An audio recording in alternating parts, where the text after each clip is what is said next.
We are bringing Furry Friend Friday to Lawton Animal Welfare, and this is a treat because we typically see dogs, and for Furry Friend Friday, that covers a lot of animals, and we get to do that today. So I have Hannah and Tiffany with me. Hannah, tell me a little bit about this bunny. This is Sugar. She's about 5 months old. She's a New Zealand Flemish Giant mix rabbit, so she's going to get a little bit bigger. She's working on her litter training so she can be loose in the house for free roaming here and there, like a cat. But she goes back in her cage with her litter box and uses the restroom.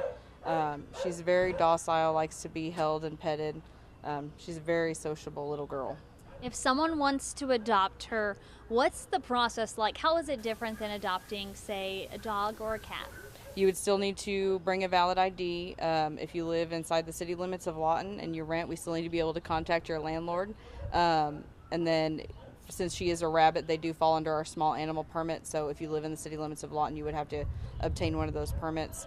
But it's a real easy process for that as well. And how much does it cost to adopt her? It's $11.50 for the adoption.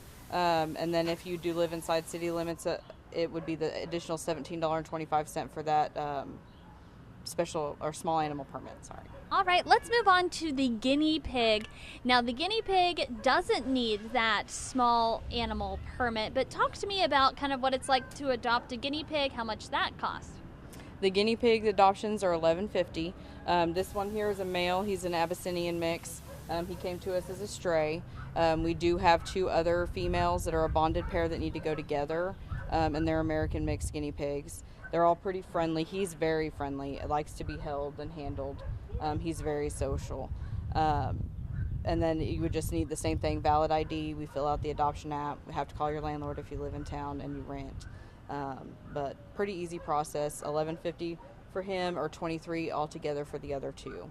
All right. So another question I have is, we talk a lot about dogs on Furry Friend Friday. Today we're talking about a bunny and a guinea pig. How different are they to have in your house and take care of? What do people need to know if maybe they want to branch out and get a bunny rabbit or a guinea pig? Guinea pigs, a lot of people think about as like a starter pet. You see them in classrooms. They're a little easier to maintain. You can keep them in a cage, and they're a lot easier for smaller kids to handle and things like that. Rabbits are a lot like cats. They can be litter box trained. They can free roam to a point in your house. Just don't leave them unsupervised. And pretty similar care. Rabbits do live as long as a dog does. So rabbits are a longer term commitment. Guinea pigs don't live as long. They can live 5-6 years, and they're a shorter term type of pet. But rabbits do live longer. All right, and this rabbit, I don't know if you told us earlier, I heard it off camera. What's its name? Sugar.